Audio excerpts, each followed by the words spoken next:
Welcome all to the 11th in our 12 monthly webinars on composting and compost use.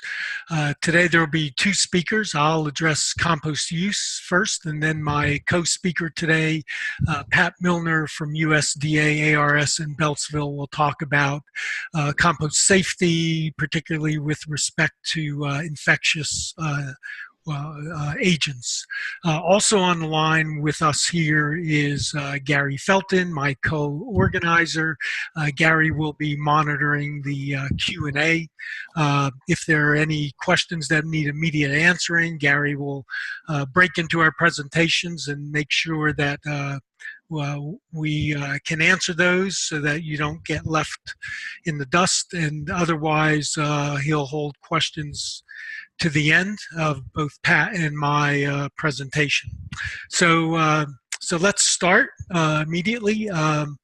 First of all, there are so many potential uses for compost from agricultural point of view, environmental, horticulture, land reclamation, that in a 1 hour period there's no way we could do justice to them all. So this presentation will be a brief overview of many of the various uses, and I'll try to focus on some of the particular benefits and limitations for each. So let's start off. So here's a list of most of that encompass most of the uses. Turfgrass management probably gets most of the compost that's used. Other landscaping, home horticulture, also. Commercial horticulture and more other kinds of agriculture are command uses of compost, and then more in the environmental arena, stormwater management and environmental remediation.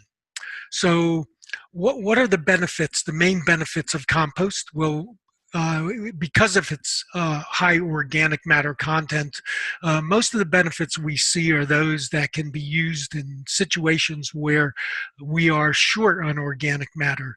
And when we talk about urbanization, for example, where topsoil is removed from the terrain, the resulting subsoil is typically compacted. We're left with situations depleted in organic matter and a nice nutrient cycle, and these would be the situations that benefit the most from the use of compost. A study or a review of about more than 20 studies that was published about 25 years ago now still remains one of the best reviews out there. Examined the effects or benefits of compost ranging from about 1 up to 6.5 cubic yards per 1,000 square feet on a large number of parameters. I'm just showing several of the more important ones: the effects on organic matter, water holding capacity, bulk density, and pH. And we see the rates that were included in these 20 plus studies. See organic matter was increased with the use of compost up to 163%, water holding capacity up to 143%, bulk density, which is an indication of compaction of the soil, was reduced by as much as 71%, and pH tended to buffer soil but also raise it slightly up to almost 1.5 pH units. So we see these and also other soil physical and chemical property enhancements are the main sort of benefits that one gets from compost use. But it is also a nutrient source. Nutrients aren't the main reason we use it, but we cannot ignore them because when we apply at high rates, we're going to apply a considerable amount of nitrogen.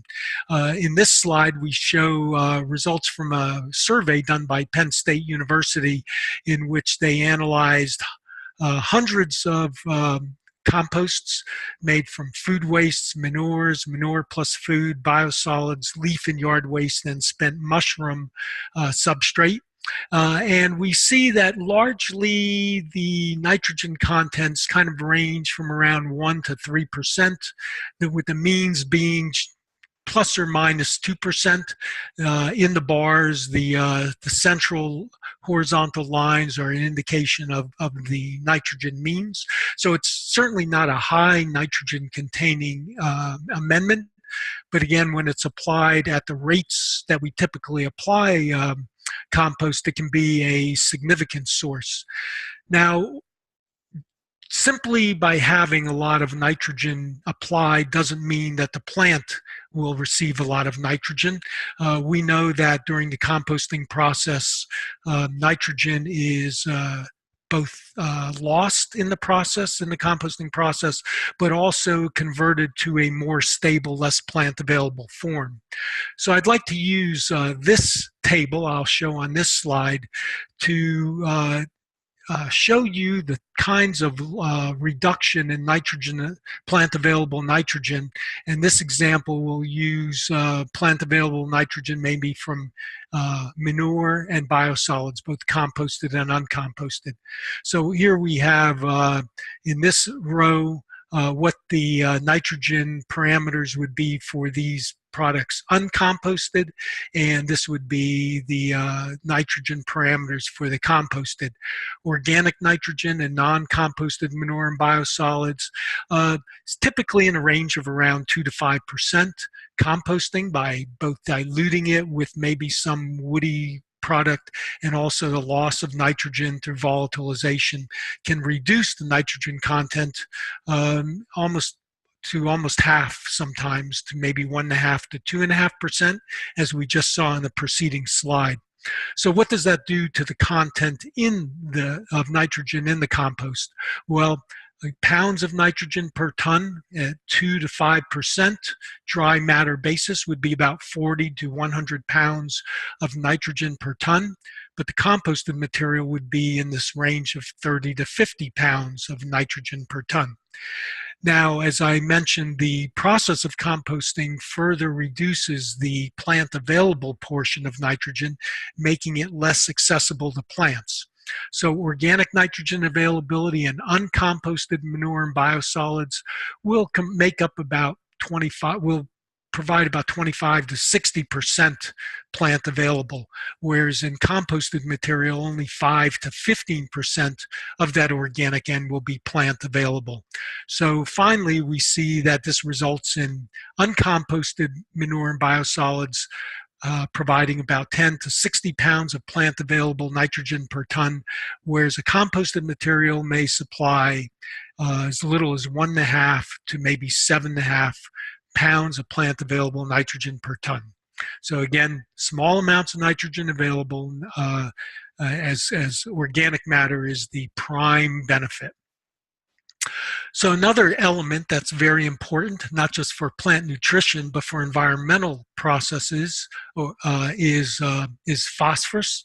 And this table shows from the same Penn State study the P2O5 content of the same manures that were tested, shown in the previous slide, for nitrogen. And we see a little less than 1% to maybe about 3%. So it's in the same ballpark as nitrogen, but maybe a little bit lower. What makes this phosphorus issue somewhat problematic in the use of compost is that pretty much all of this phosphorus is plant available, and also available to the environment in a somewhat soluble form, whereas only a portion of the nitrogen is. So if we apply material to supply the nitrogen requirements of the plant, we're supplying as much or more than the phosphorus needs of the plant, which could enable phosphorus to build up high levels in the soil. So what are the environmental ramifications of that? Here we see a figure that shows the effects of increasing phosphorus in the soil on both relative yield of a crop in the dark black line and also the potential phosphorus loss and surface runoff in the red line. So as we see, as we go from a low phosphorus soil level and we increase it, the amount of yield of the crop will increase until some critical value is reached. At that point, the addition of more phosphorus to the soil will not result in any further increase in yield of the crop.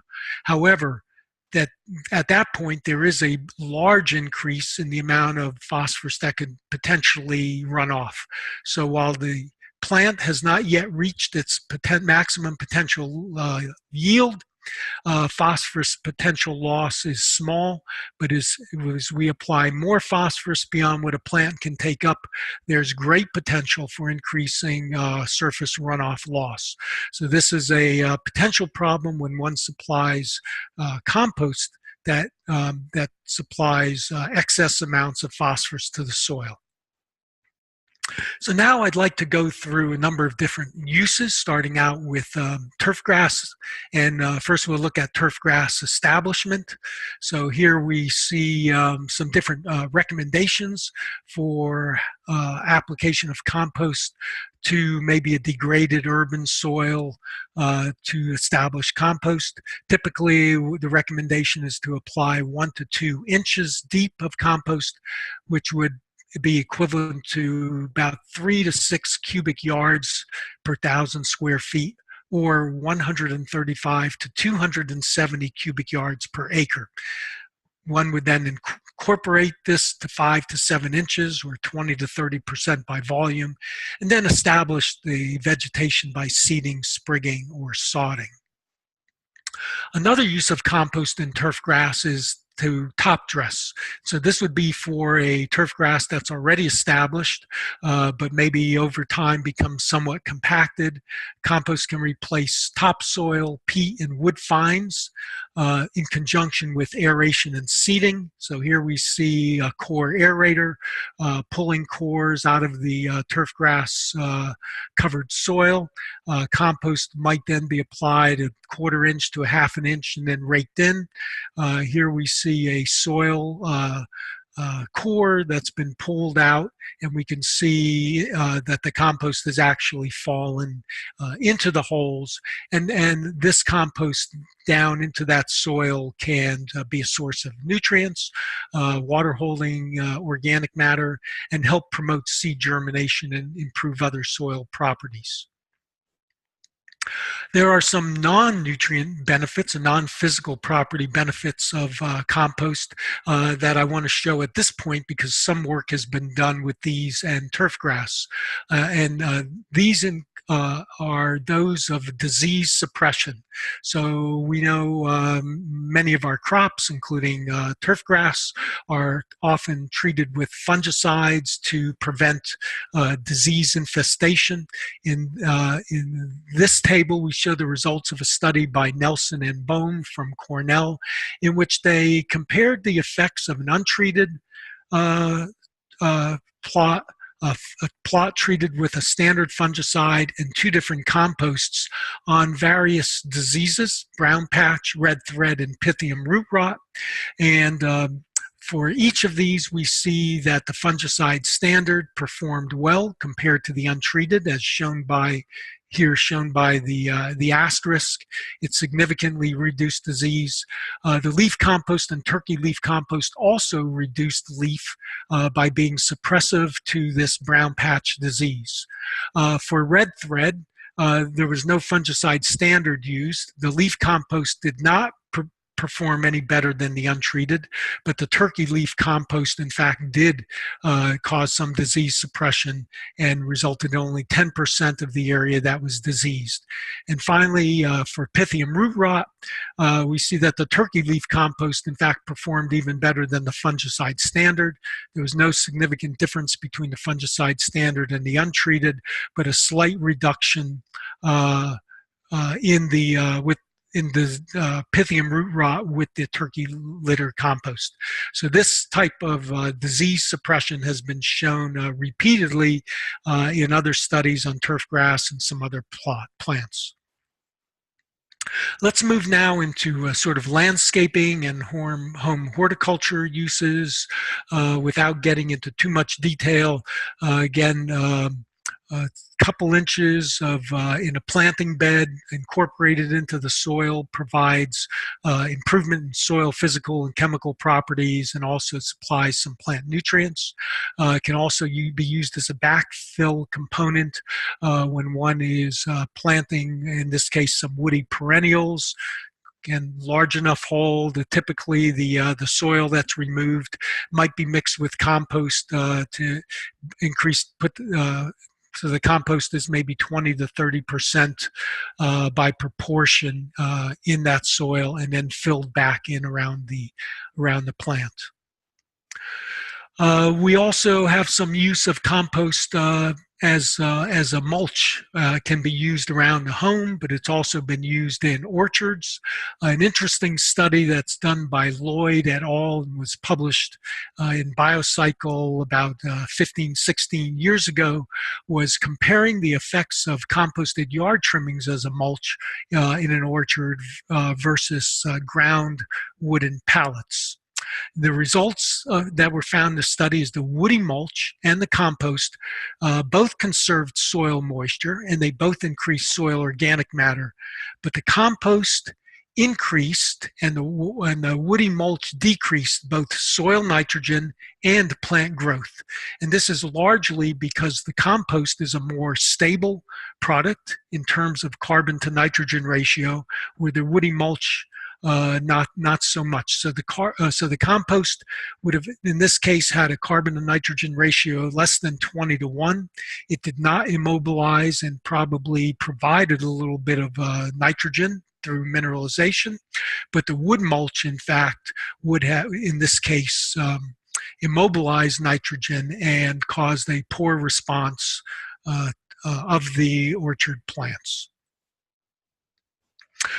Compost is also used quite frequently in commercial horticulture. Here we see an example of its use in field nursery and liner beds, where very often the compost can be applied by a manure type spreader, dropping the rate of compost required in the row to be, and then incorporating it.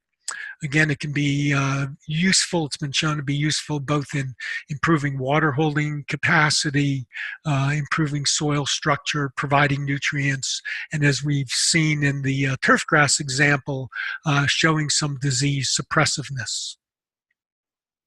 Compost can be used as a substitute for potting media, depending on whether the compost is more woody in nature or more fine textured in nature. It can be used to replace pine bark, or it may be used to replace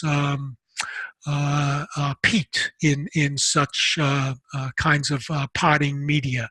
So the individual physical properties of the compost would determine best how it may be used as a substitute for potting media.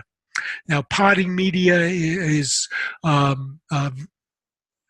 one of the uses that might be most reliant on a very high quality compost, because the root masses of these plants are captured within a container.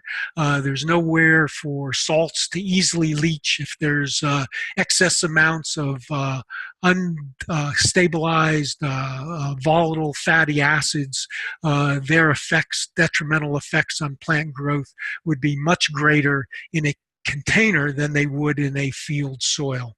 So nurserymen, nursery women, and other people who grow container plants are going to require much more critical standards for their compost than those who apply it to the field.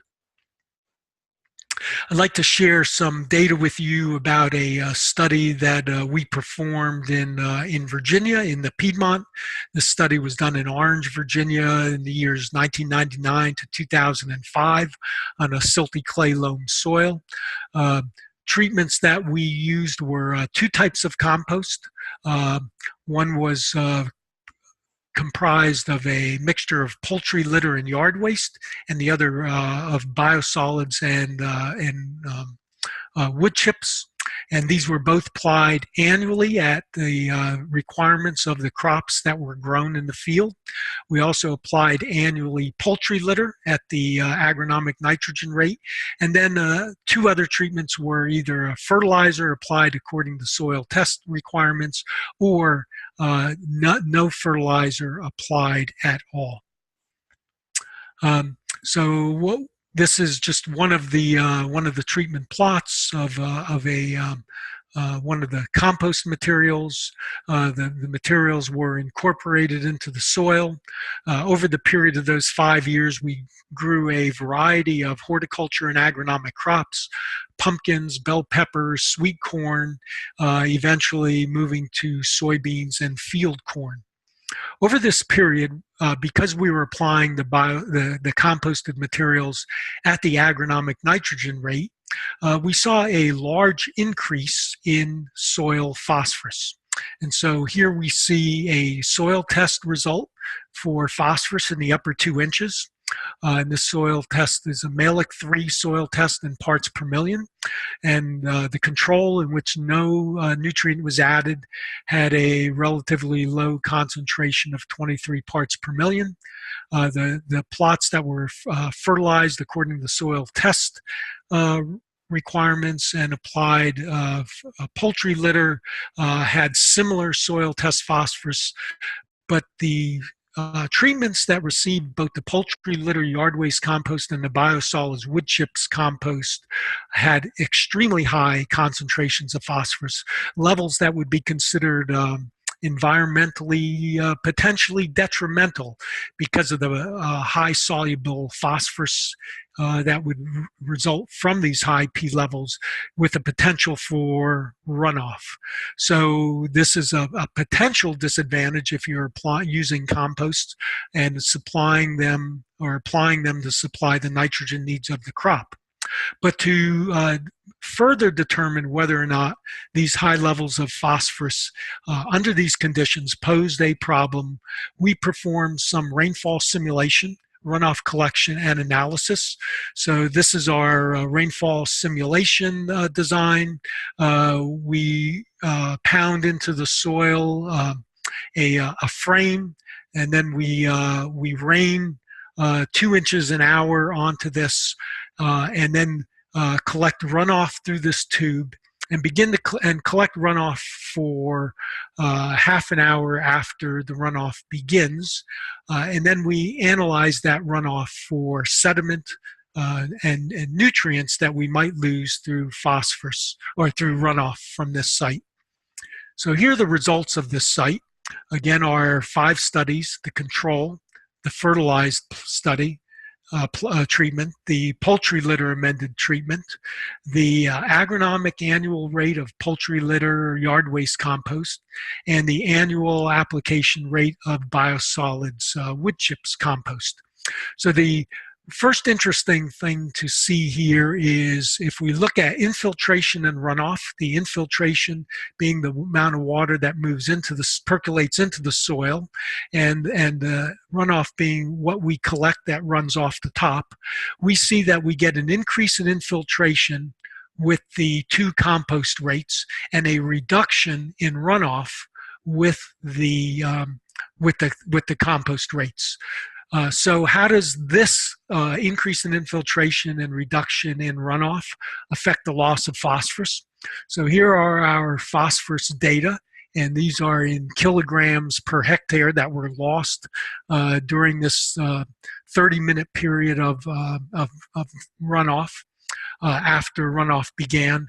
And we see, despite the very high concentrations of phosphorus in the compost amended soils, they are either no greater in terms than the control, or in the poultry litter or fertilized, or even they're even lower than in the poultry litter yard waste composted treatment than in the control. And so the reason is, even though we have high levels of phosphorus in these soils, the lack of runoff from these soils is keeping that phosphorus on site. And what's the reason for that? largely the buildup that we have in that soil of soil carbon or soil organic matter. So we see much more soil organic matter. Shown here, soil carbon with the annual applications of the poultry litter yard waste compost.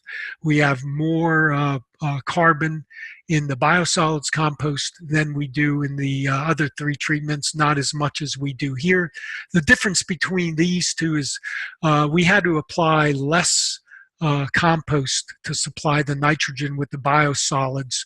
Therefore, we applied less carbon and got less carbon built up. But we see the value of the carbon here in the soil. Even as we build up phosphorus in these sites, we can be protective of the soil by its improved physical properties. Some other agronomic research. This is a study done in California by Granite and his colleagues. They studied 6 organic and 7 conventional farms that were vineyards, and they recorded that there were higher populations of antagonists towards a disease organism called Fusarium. And these antagonists, which are beneficial microbes, are Pseudomonas and Trichoderma, and they found that these existed in higher concentrations in the compost-amended soil. And it was further evidence for disease suppression, as we see from this graph. The organic plots received compost and no fungicide, and they received no fertilizer, and the conventional just received fertilizer. And so this improvement or reduction in root rot that was shown in the vineyards is assumed to be by these researchers due to the disease suppressiveness of the compost. Moving on to some environmental uses, we see compost being spread on steep slopes as a runoff control and erosion blanket. Here the compost is being blown onto the site. If the site is extremely steep, some netting in this case can first be applied to hold the compost down. And this site is then typically seeded with some kind of vegetation. The seeds may be mixed in before or after the compost is applied. Compost has some other potential uses in stormwater.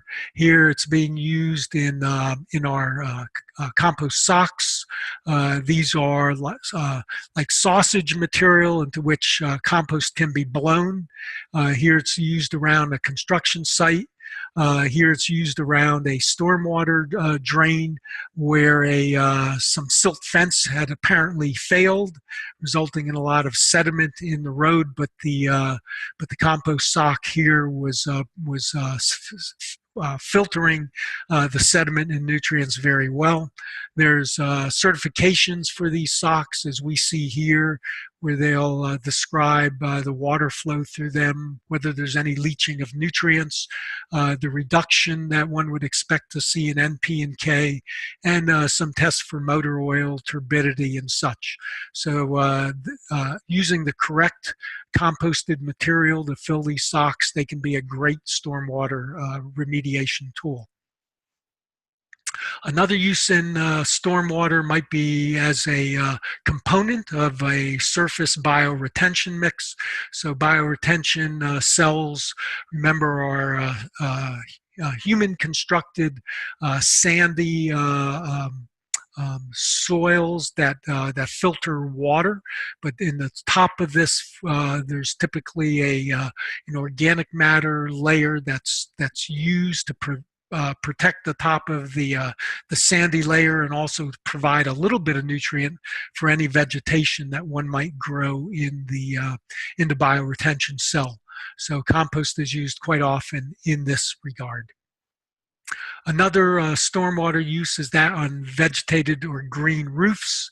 This is a low volume but a high value market. typically these planting media might be comprised of around 10 to 20% compost. And again, as with the filter socks, and one might want a material that does not have a lot of soluble phosphorus in it, because one of the reasons in filtering out rainwater is to prevent or to enhance stormwater quality. We've used in Virginia and other locations composted material to reclaim damaged and disturbed land. In this case, this is a site in southwest Virginia coal mine areas where a colleague of mine, Lee Daniels, performed a study in which biosolids and composted biosolids and wood chips at a rate of 164 tons per acre were used on an Appalachian coal mine land, which at the time resembled a moonscape. 10 years after application, the improvement in that coal mine surface resulted in a very strong vegetated cover. And after 19 years, we could see the addition of those composts resulted in the beginning of a nice formation of a granular topsoil structure. And we're seeing very rapid soil formation in this mine land. Another disturbed land use or reclamation use might be for mitigation wetlands. So mitigation wetland is a constructed wetland that might be used to replace some wetlands that have been developed for either roads or some other purpose. And then in Virginia, we have to replace such wetlands at a rate of 2 to 1. In this case, surface vegetation in a potentially desirable area was removed. Compost was amended into the soil. We can see that there's a seasonal high water table here. This is where you would want to build such a constructed wetland. And after about 10 years, we got a nice wetland with typical wetland vegetation dominated by salix and carex forming. And we could again see in this soil the formation of organic matter in the surface, which results in the redox features that are critical in wetland formation. Another use might be to combine compost with mineral materials. They could be mineral materials from quarries, such as mineral fines or sand fines, and incorporating compost by 25 to 50% by volume. You can actually develop a manufactured topsoil, which can then be used to replace a topsoil that's removed from another location that is undergoing construction.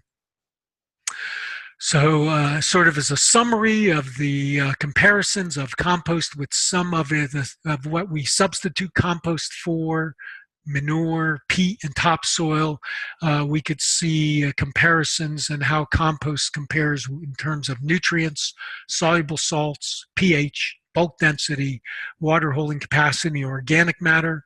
And when you have a chance to better look at this table, you can look at more of what I'm going to show you, but I'll point out just a few. So in terms of nutrients, compost may be medium to high, whereas topsoil is and peat tend to be very low or low to medium. Manure very high in nutrients. Bulk density, the compost would be a low bulk density, whereas manure would have a high bulk density. Peat a very low, topsoil a medium. So one would try to look at the kinds of physical and chemical properties one desires when using the compost, and you could use a table like this to determine whether it would be an appropriate substitute for one of these other products.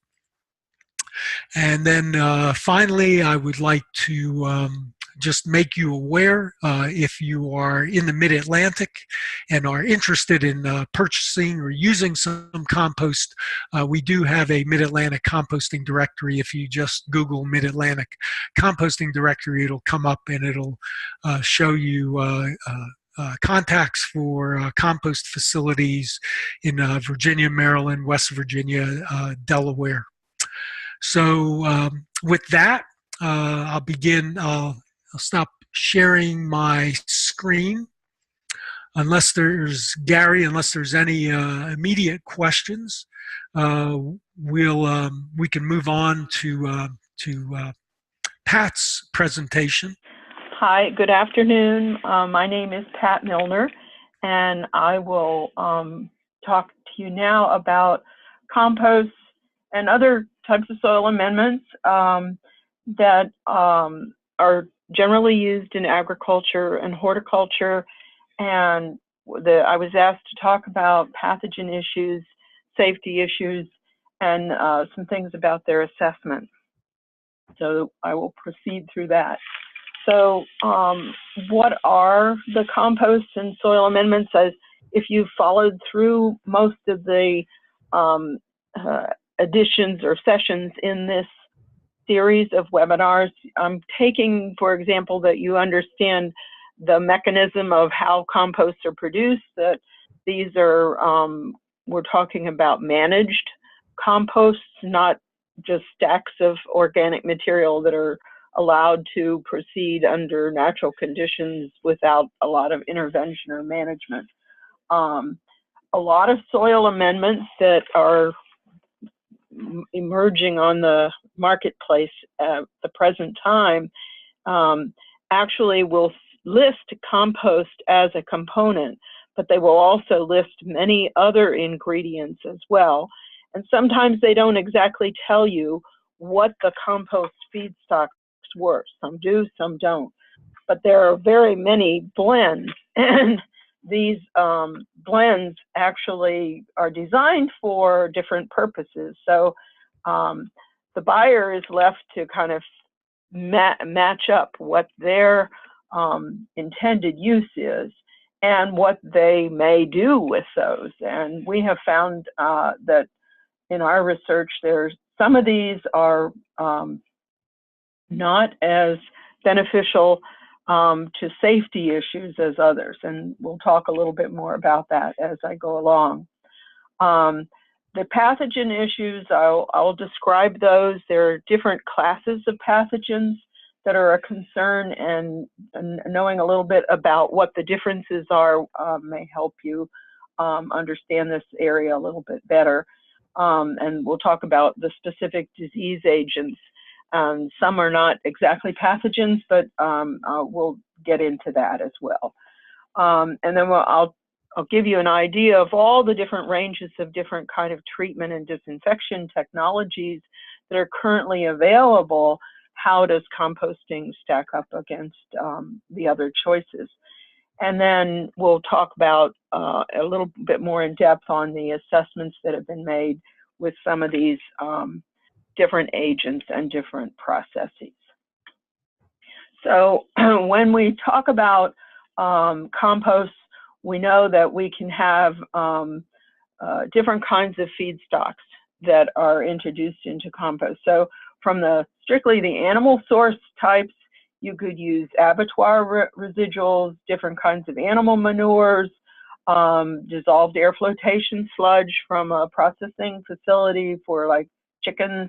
You could use egg shells or broken egg parts that are mashed up. You could use fish processing waste, whatever's all the rest of this list. I'm not going to read through it, but there are many different kinds of animal-based products that can go into this compost.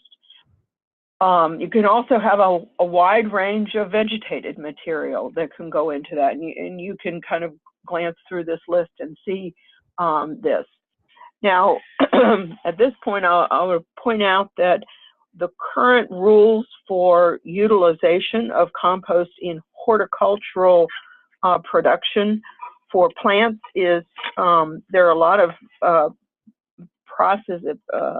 manufacturers who and plant producers, container plant producers, who have perfected their own mixes, and they're looking for very specific mix characteristics. And they have matched these up with particular kinds of plants that they grow. On the other hand, there are people who grow plants out in fields, such as lettuce growers, tomato growers, melon growers. Their main component is the soil, and they're looking at the compost as an amendment for that. And insofar as they are growing vegetables and fruits for human consumption, where those vegetables and fruits may not be cooked before they're consumed by people, there are now some specifications by the Food and Drug Administration called the Food Modernization Act, and the rules for those specify for compost that it should be produced in a managed way, and particular emphasis is placed on those which have these animal components, animal feedstock materials in them. So those will need to be processed under a very managed system, much like the EPA 503 requirements for high temperature and turnings if there's a windrow process going on. But what that does not include, and people need to be aware of this, and because this has happened in the past, is that some people have produced a good compost using good managed practices, but at the end when they go to blending things, if they blend in other organic materials, like say from this vegetative list, some of those organic materials, they're not sterile, and depending on how they have been handled, they could actually contain some unintended E. coli, salmonella, listeria, and that then can recontaminate the compost that has been already stabilized and well managed. So those are kind of things that have to be avoided, is that urge to blend in something else at the end and then cause a contamination to occur. So this slide shows you the categories of different pathogens that have been examined and looked at. So we have bacteria, the E. coli, salmonella, listeria, clostridium, yersinia, those kinds of things. The parasites are these cryptosporidium that you often hear from water contamination issues, or giardia. Almost some people also might hear about toxoplasma from cats, or domesticated cats, or Balantididium from swine. These are all parasites. Unlike the bacteria, they cannot multiply without actually being in the host. So if there's contaminated manure, let's say, for example, from any of these animal sources that have these parasites in them, the main thing is to have the compost produced by a managed process where the high temperatures for the duration of the time that is called for is actually met. That will satisfy destruction of these parasites. The same thing goes for these viruses. There have been many, many studies that have been done with compost on these different kinds of pathogens, whether they're parasites or viruses. Both of them have this same dependency on actually being in the host in order to multiply, unlike the bacteria, which these bacteria, once they're in something, if they are not exposed to that high temperature, they can multiply.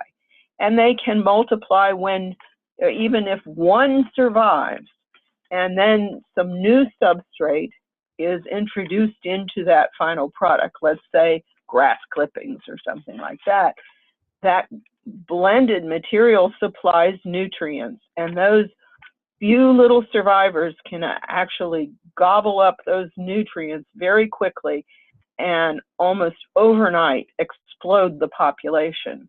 So that's why we caution people to be very careful about the process at the end, as well as during that high peak heat period. So those are considered host independent, the bacteria.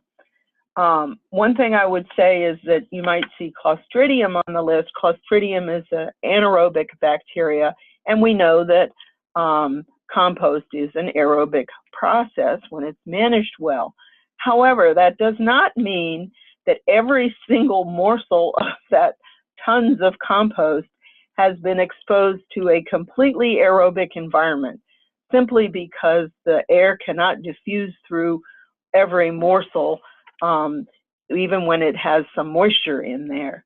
So we do know that there are spores of Clostridium and of Bacillus, which is not as much of a pathogen problem as some of these other bacteria that are listed in this, but it's an indicator organism. It produces spores, and it's part of the actual process. But those spores do survive. These spore-forming organisms do not easily give up their viability from the spore stage. So bear that in mind when thinking of this as a pathogen-free compost. People like to use that terminology, but I think that is a false sense of security. It is impossible to have tons of material that is completely pathogen-free. It has certainly been reduced in the number of pathogens, but is not should not be considered pathogen-free. So what are those criteria? There are several things that we use to determine the criteria, and one is the process base. So this is that time temperature series that you keep hearing about, is to hold those temperatures at the high temperatures for as long as possible and create an aerobic environment that will keep that engine of heat coming. The other is a microbially based process, and where you're using indicators such as the Clostridium perfringens or E. coli or Salmonella, and you measure before the process, after you've mixed up your ingredients and you're getting ready to form the shape of the piles, and then after the compost is done. And that after should include testing at some vulnerable places in the piles. And those vulnerable places typically are in the toes of the piles, those parts that meet the sides of the pile where it comes down towards the ground and meets the other part that is parallel with the ground, essentially, like in the corners of the pile. Those tend to be the hardest to heat up for the longest period of time, because the exposure to the atmosphere is in those places. So measuring in those places after the piles, let's say it's a windrow and it's been turned, that would be an important place to look to. And now we come to this slide where we compare the bacteria, the parasites, and the viruses for the different kinds of treatment methods that have been used and available. So we have lagoons for the liquid materials. We have constructed wetlands, which have also been used. Deep stacks, which are very tall stacks, often used in the poultry industry in the past. Digestion, which could be either mesophilic or thermophilic. Composting, simple air drying, heat drying, various types of pasteurization, sterilization, where there's external heat sources applied, and then various types of alkaline processes. So the efficacy in reducing the initial microbial load for each of these categories is shown on this table. So, for example, we'll take the top one in the beginning, is that you could expect to get a 1 to 3 log reduction. That's like either 10 to 1,000-fold reduction in the count population of bacteria, of a particular bacteria that you're interested in following in that lagoon from the time you put the material in to some points in time with some retention down in the time series. For parasites, you would expect very low amounts of reduction because they're very, very resistant. These organisms have very stubborn cell walls, and they resist a lot of external and environmental sources, so they have a high survival rate unless they are treated with some high heat. Viruses, similarly to the bacteria, you can get some reduction in them, but in general, with lots of processes, what people are looking for and what is kind of a standard is you look to get at least 5 logs of reduction in a population load of bacteria or viruses so that you can have some assurance that the process has been very, very effective in reducing the pathogen loads.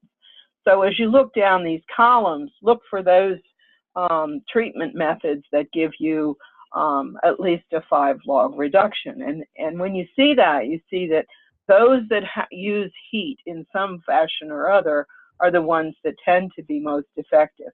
Now, the alkaline process can also be highly effective, but those are very specialized types of processes. Each of these processes has certain costs associated with them. And so composting, when compared with many of these others, turns out to be a very cost-effective and very effective for all these 3 pathogen groups when conducted in a managed way.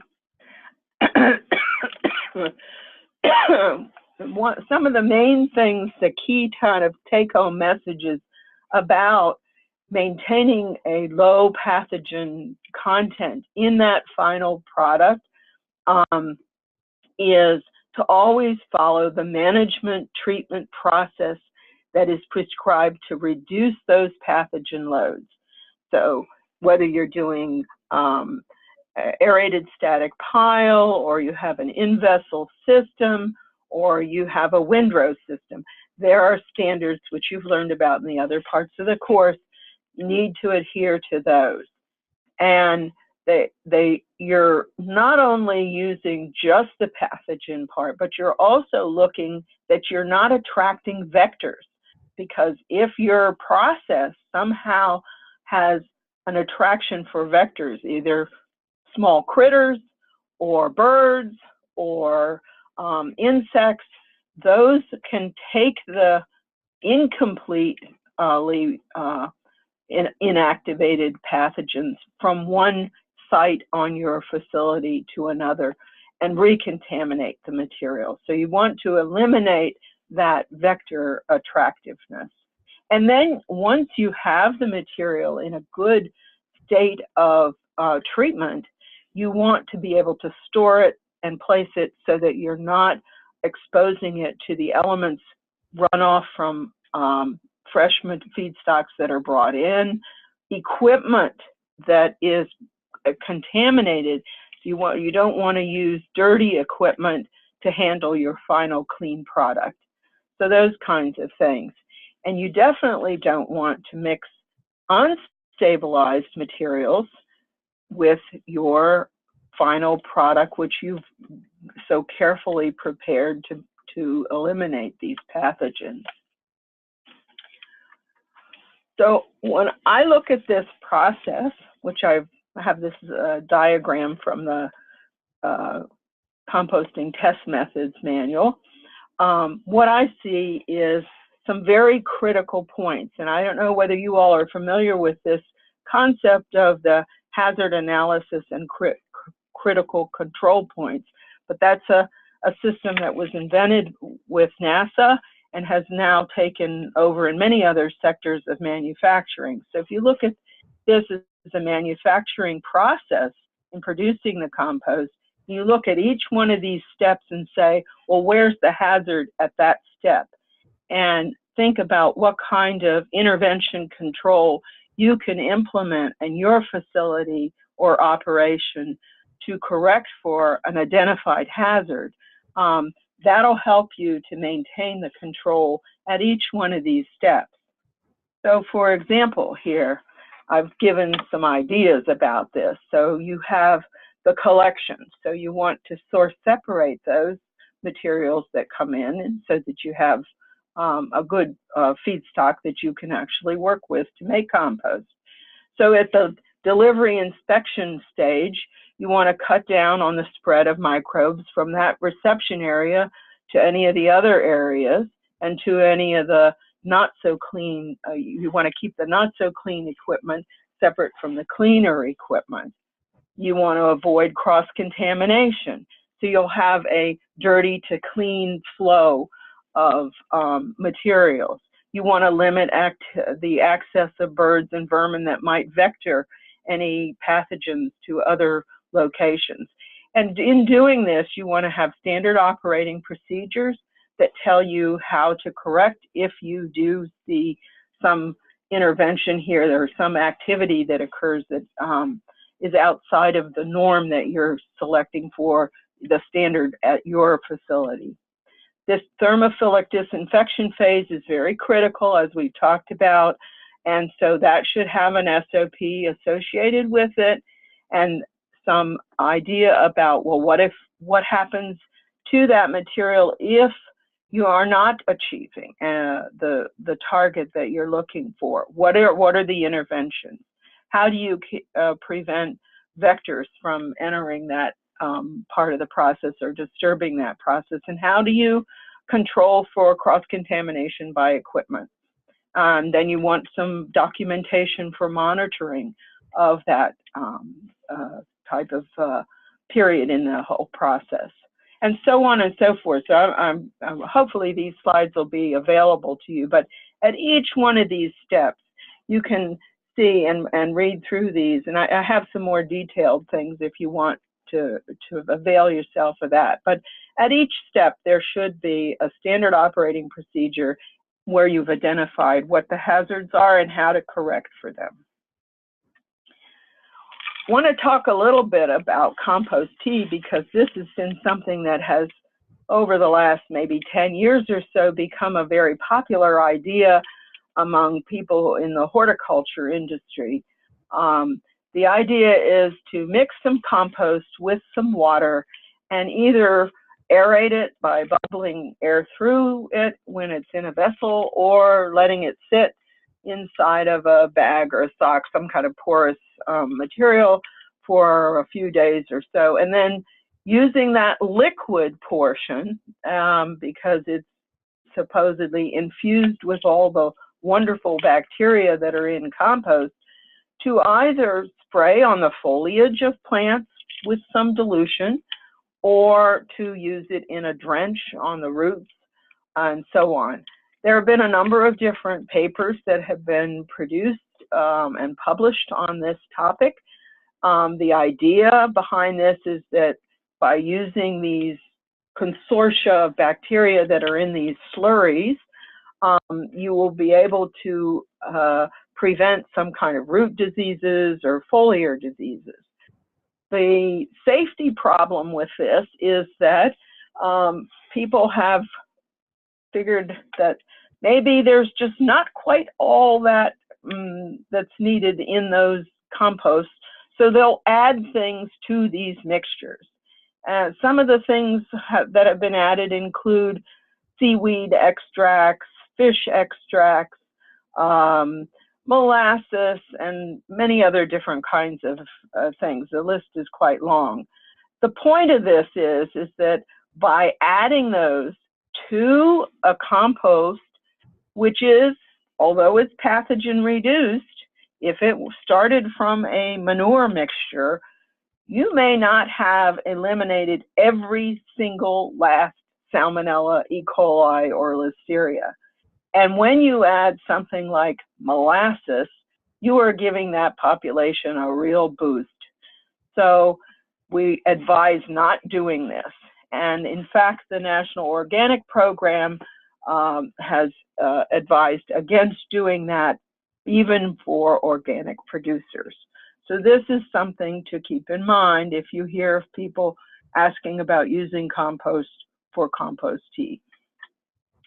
So these are the recommendations that we have for compost tea relative to microbial safety, so that the bacteria that remain in the compost, even if it's 1 or 2 cells of a pathogen, it could explode overnight, and we have actually seen that happen in the laboratory. So these are the kinds of issues, and quite frankly, a lot of people who engage in this, they do not clean the equipment from one batch to another, and that can also cause contaminants to perpetuate. The last thing that I want to talk a little bit about is, and I was asked to talk about this, is the prions in compost. Now, prions are those like sheep, scrapie in sheep, or the wasting disease in what do they call it? Like deer and elk and that sort of thing, or BSE in cattle.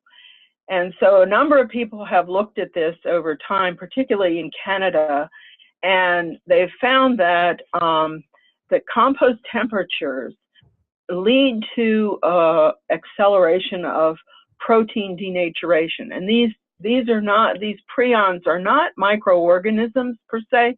They are certain kinds of proteins that are present in these animals that display certain symptoms. And it's sort of like the mad cow disease kind of issues that we heard about a number of years ago in England. So what has evolved over time is an understanding that the protein nature of these is somewhat more resistant to denaturation than typical proteins are. But they are seeing now with composting that's done at an alkaline temperature for the types of temperatures that we typically encounter in composting, that we do get reductions. And there was a initial paper that was published in 2007, also in Canada, conducted in Canada, where they put up large piles. These were field scale piles, where they looked at scrapie prions to see if they would remain in there. And what they saw was that they did get a reduction in the scrapie prions, but they did not quantify this, and they did not test the infectivity of this to the degree that a lot of people would have liked to see. So a few years later, another group in Canada, quite well-skilled group, came up with several different prion groups that they tested first in a lab scale composting system, and they saw that they could get a couple of logs, like a couple of hundred factors of inactivation of these prion proteins in these lab scale studies. After that, they went through a lot of gear up to perfect a different kind of a system that they could actually follow these and use some very sensitive detection methods. And they found that they got almost 5 logs of reduction in the scrapie protein in a field scale composting system. And this was a very large composting system that they used. So they recorded that they had 75 days of over 55 degrees out of a total of 230 days where they were actually doing this field composting. And so they were able to get this material reduced. They also did a small lab scale study because of the nature of these proteins. The proteins are somewhat similar in some respects to the kind of protein that's present in feathers. And so they added feathers to one of their lab scale studies, and they saw that they could increase the amount of degradation of these prion proteins when they added feathers. So there's some additional opportunities to improve the destruction of these proteins. So the kind of the bottom line message from all of this work is that the prion and the specified risk materials. This is a terminology that's used by the veterinary crowd to understand, classify this kind of material that comes from carcasses and so on. So some states in the U.S. now have regulations where they will allow for the composting of either routine or emergency materials from these specified risk materials that are thought to have these prion potential in them. Other states have not addressed this yet. Understood in the background of this is that while Canada has had a number of these issues with prions that they've had to deal with from either wild animals or herds of domesticated animals, the U.S. has only had 4 cases of these kind of prion things. So it's not as urgent, but the USDA and other agencies are, they have task forces to deal with these sorts of things, and they're preparing. So Canada has now issued temporary permits as they need to for limited use of composting for handling this specified risk materials. And what they've noted too is that in this group that published in 2014, they compared the cost of landfilling, incineration, and alkaline hydrolysis, which is supposedly one of the preferred methods, to composting for these specified risk materials. And it's much, much less than what the cost of composting is. So composting looks like it is proving to be a promising alternative, and probably has some additional things that can be mentioned about in the future as more research is done. That is the end of my presentation. And if there are any questions, I'd be glad to address them. Yeah. Great. Pat, that was tremendous. Thank you so much for sharing that.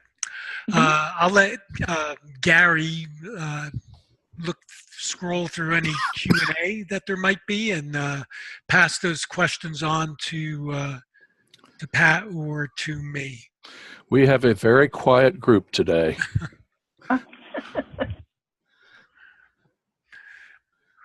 But they hung on to the end, so they I think Pat mesmerized them.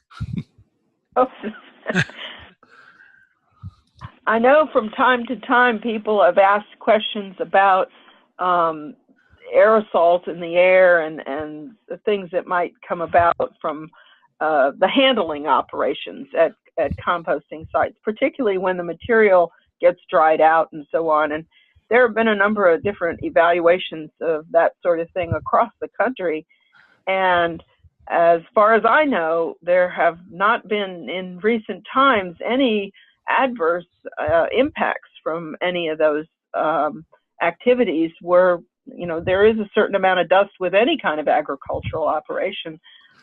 We have not heard or seen any big reports in recent times about this. I think initially when compost really started getting going with biosolids, maybe 30 years ago or so, there were a lot of studies that were done on this, and people became aware of some operating conditions that they could use to help to cut down on some of this dust, and also how to monitor for workers who are the most exposed individuals.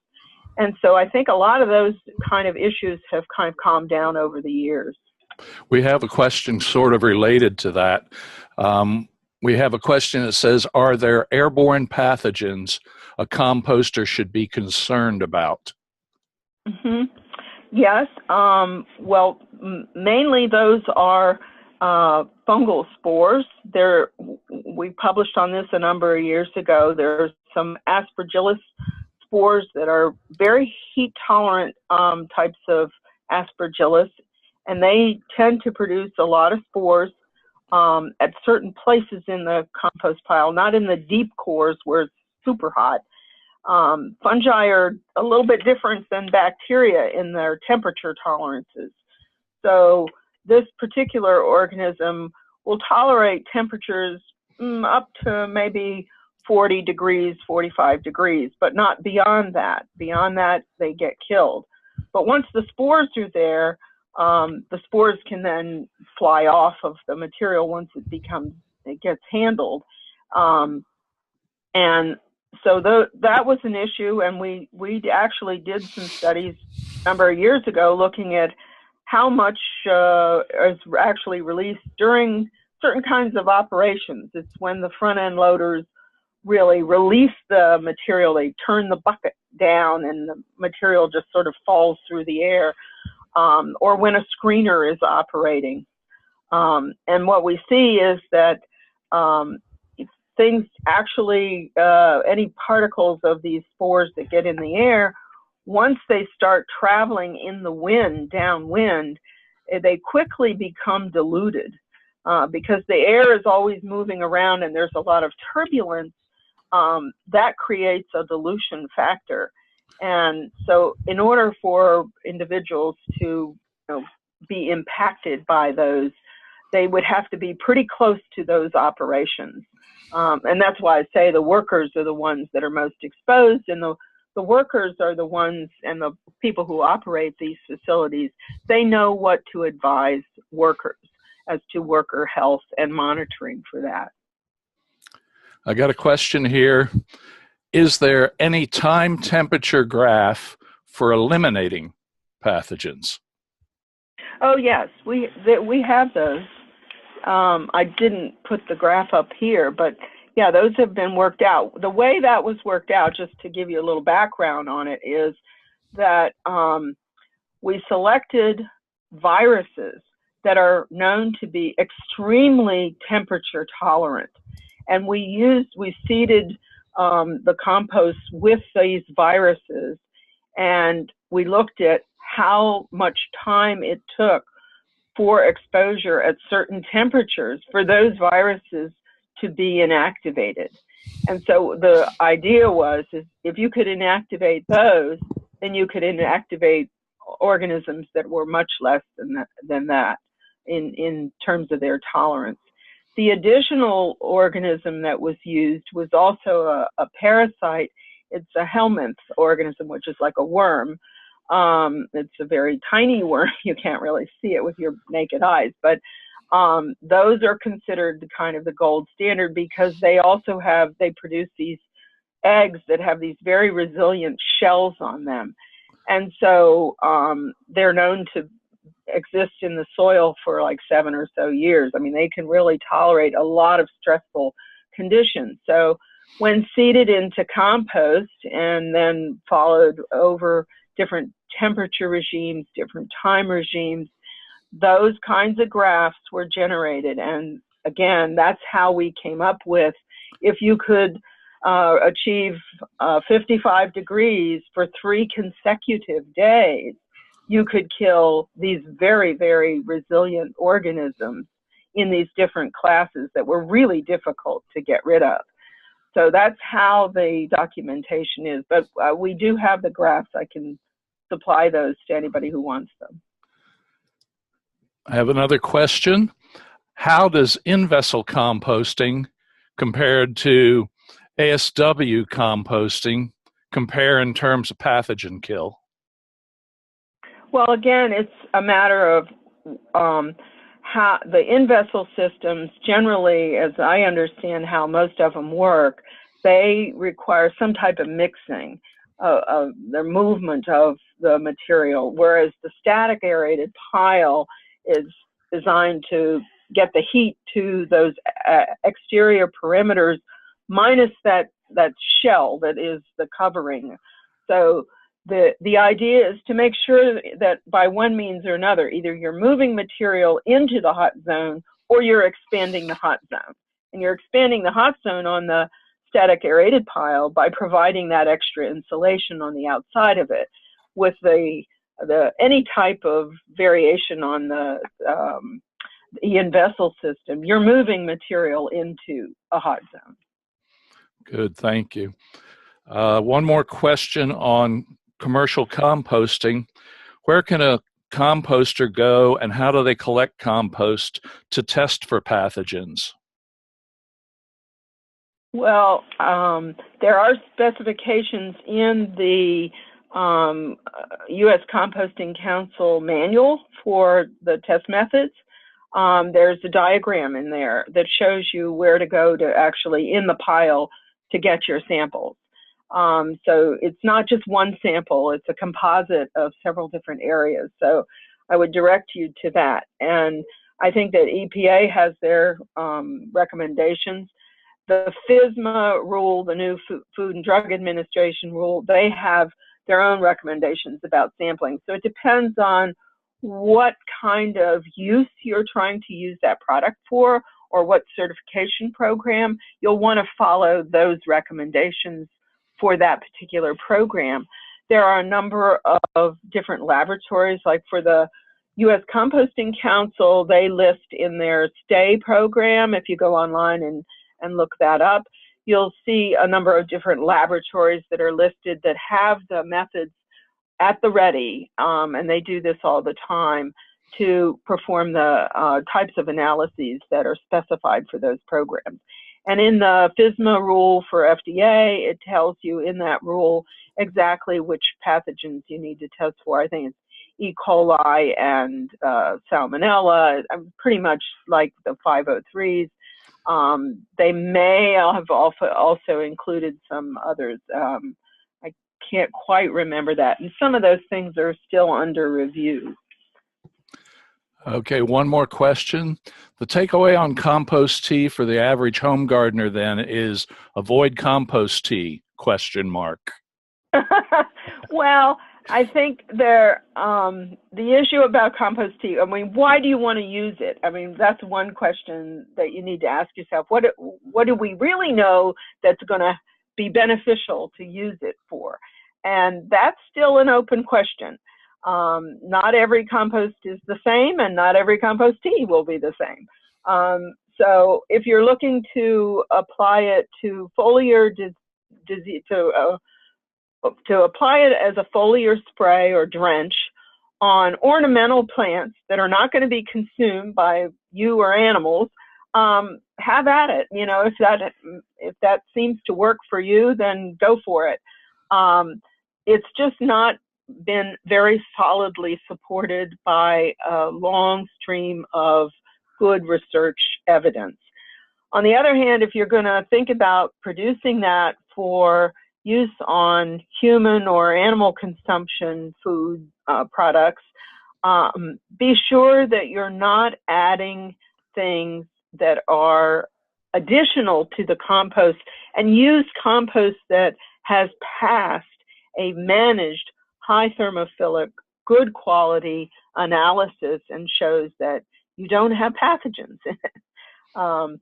Because by adding things to it like molasses, yes, you're going to create more bacteria in there, but you can also propagate the bacteria that are harmful. That's the ends of our questions. Okay. Great. So, Gary, thanks for moderating that session. Pat, thanks for the great session on safety and pathogens, prions, and those risk materials. To everybody, thanks for spending a Friday afternoon with us if you're in the Eastern time zone. I think our Hawaiian friend is early morning. We will put the PDFs of the presentations online. Feel free to contact me or Pat if you have more specific questions. And look for our notice for our final webinar in May. And I think that's it for today. Okay. All right. Goodbye. Thanks, folks. Bye.